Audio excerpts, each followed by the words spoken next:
Rosalie, may update na ba mula sa tanggapan ng Secretary General ng kaugnay nitong mga nakabinbing impeachment complaints laban kay VP Duterte?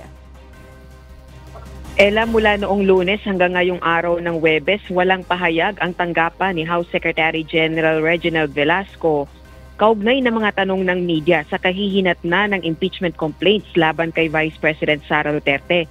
Inihain yung mga reklamo noon pang December 2024 dahil sa questionableng paggastos ng Vice Presidente ng kanyang confidential funds.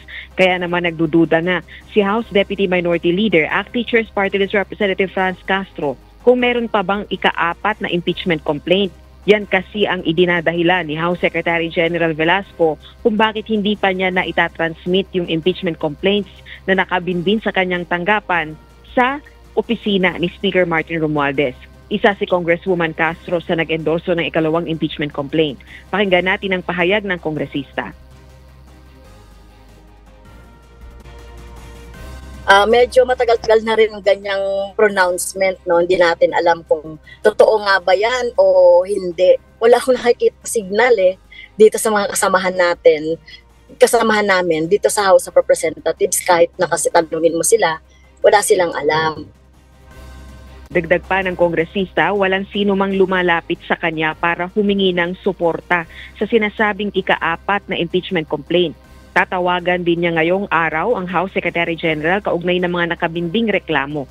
Magsasagawa rin anya ng mga pagkilos ang kanilang kampo kasama ang iba pang naghain ng impeachment complaints laban kay VP Duterte upang kalampagin ang Kongreso kaugnay nito, kabilang na ang isang demonstrasyon sa January 31.